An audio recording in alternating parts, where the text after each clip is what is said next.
जय हिंद बच्चों, नमस्कार।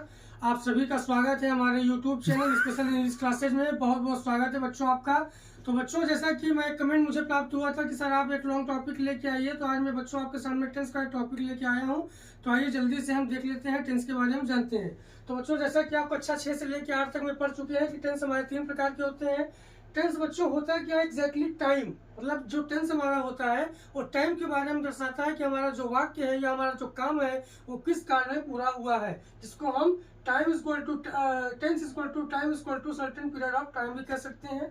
तो बच्चों, जैसा कि आप जानते हैं कि there are 3 types of tense होते हैं। फर्स्ट हमारा हो गया प्रेजेंट टेंस, सेकंड हो गया हमारा पास्ट टेंस, थर्ड हमारा हो गया फ्यूचर टेंस। आइए आगे देखते हैं। इन चारों बच्चों इन तीनों टेंसों को 4 भागों में कैटेगराइज किया गया है। जैसा कि आप जानते हैं कि प्रेजेंट इंडेफिनिट टेंस होता है, पास्ट इंडेफिनिट होता है, फ्यूचर इंडेफिनिट होता है।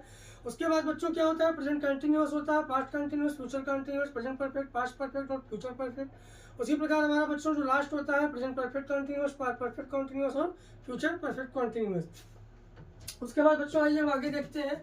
देखिए, ये पास्ट इंडेफिनिट के 4 वो हो गए, पार्ट हो गए, फ्यूचर का हो गया।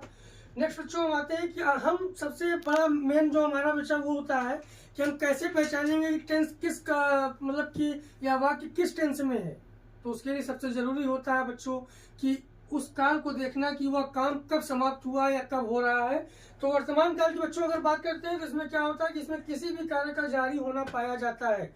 जैसे कि इसकी सबसे बड़ी पहचान क्या होती है बच्चों की, इस काल के वाक्यों के अंत में ता है, ती है, ते है, ताहू इत्यादि शब्द जाते हैं। जैसे फॉर एग्जांपल के लिए हमने एक एग्जांपल बच्चों ले लिया, क्या ले लिया कि ही, सॉरी बच्चों, अफर्मेटिव सेंटेंस में आते हैं। तो अफर्मेटिव सेंटेंस का जो बच्चों स्ट्रक्चर होता है वो होता है हमारा सब्जेक्ट प्लस वर्ब की फर्स्ट फॉर्म प्लस एस या ई एस प्लस ऑब्जेक्ट। बच्चों, यदि सिंगुलर सब्जेक्ट है तो उसके साथ हम वर्ब के साथ एस या एस का प्रयोग करेंगे, और यदि प्लूरल सब्जेक्ट है, बहुवचन करता है, तो उसके साथ हम वर्ब के साथ एस या ई एस का प्रयोग नहीं करते। आइए एग्जाम्पल के द्वारा हम देखते हैं।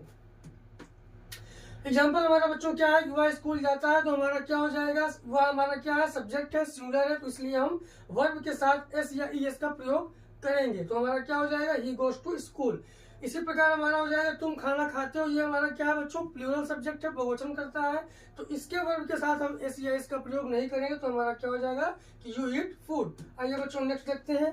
नेक्स्ट बच्चों अफर्मेटिव के बाद जिसकी बारी आती है वो होता है बच्चों negative sentence. Negative subject sentence का बच्चों जो स्ट्रक्चर होता है वो हमारा होता है सब्जेक्ट प्लस डू और डज नॉट प्लस वर्ब की फर्स्ट फॉर्म प्लस ऑब्जेक्ट। बच्चों नेगेटिव में जब वाक्य के मध्य में कभी नहीं आए, ध्यान से सुनिएगा बच्चों कि जब वाक्य के मध्य में कभी नहीं आता है तो उसके लिए हम नेवर का प्रयोग करते हैं।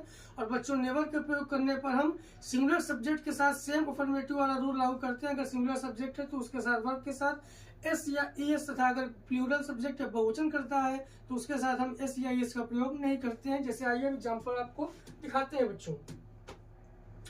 देखिए बच्चों, सबसे पहला एग्जांपल हमारे सामने है कि वह गाना नहीं गाता है। जैसा कि आप जानते हैं बच्चों कि वह हमारा क्या है, सिंगुलर सब्जेक्ट एक पर्सन करता है, तो उसके साथ हमने डज नॉट का प्रयोग कर दिया, तो सिंपल हमारा हो जाएगा he does not sing a song. Next बच्चों आइए हम देखते हैं हमारा सेकंड एग्जांपल क्या है। सेकंड बच्चों हमारा एग्जांपल जो है वो हमारा तुम स्कूल नहीं जाते हो, तो हमारा क्या हो जाएगा, you do not go to school. अब आप कहेंगे कि सर आपने डू नॉट क्यों लगाया। बच्चों, जैसा कि मैं आपको बता चुका हूँ कि अगर हमारा सिंगुलर सब्जेक्ट है, वाक्य हमारा सिंगुलर सब्जेक्ट है, या तो प्लूरल सब्जेक्ट हमारा बहुवचन करता है, सब्जेक्ट के साथ हम डज नॉट का प्रयोग करेंगे, तथा प्लूरल सब्जेक्ट के साथ हम बच्चों डू नॉट का प्रयोग करते हैं, तो इसलिए हमारा क्या हो जाएगा, you do not go to school. अब बच्चों हम कभी नहीं का एग्जाम्पल लेते हैं, तो वह क्रिकेट कभी नहीं खेलता है, तो हमारा कभी नहीं, जो देखिए वाक्य के मध्य में आया है, तो इसलिए हमारा जो करेक्ट हो जाएगा वो हमारा हो जाएगा ही नेवर प्लेज क्रिकेट। तो हमारा प्ले है, प्ले हमारा क्या है, वर्ब है, तो वर्ब यहाँ पे हमारा वाक्य क्या है, सिंगुलर है, तो उसके साथ हमने एस या एस का प्रयोग लगा दिया। अब देखिए बच्चों, जो बहुवचन करता है क्या है, तुम गाना कभी नहीं गाते हो, ये हमारा बहुवचन हो गया, तो इसके साथ हमने क्या किया, you never sing a song. इसके साथ बच्चों हमने एस या एस का प्रयोग नहीं किया।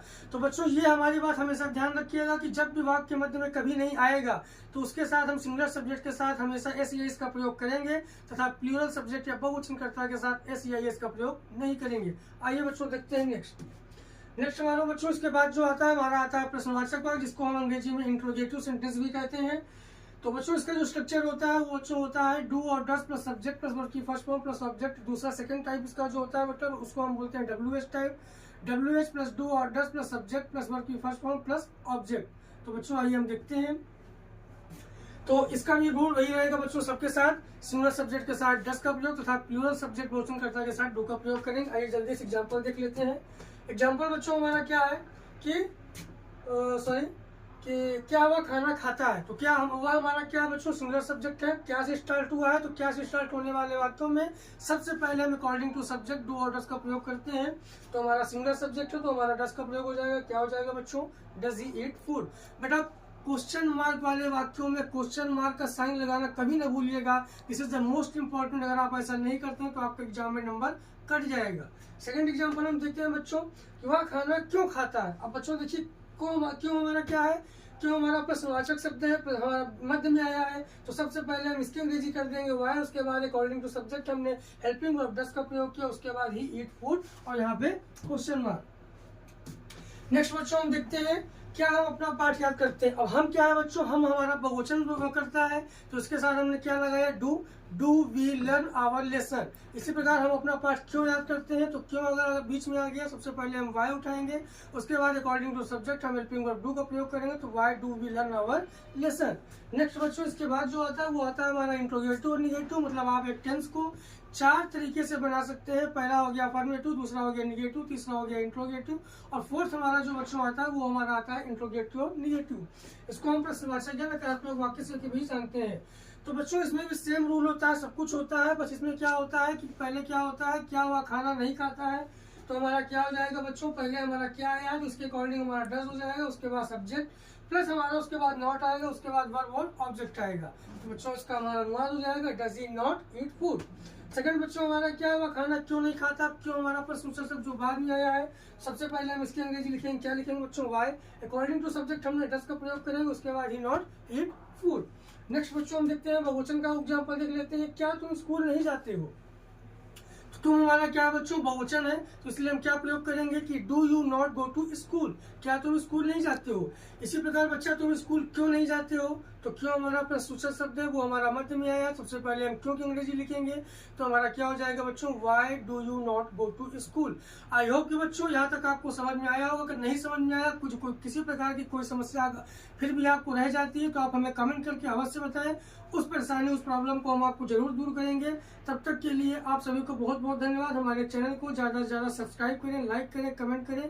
तब तक आप सभी को मेरा जय हिंद, धन्यवाद।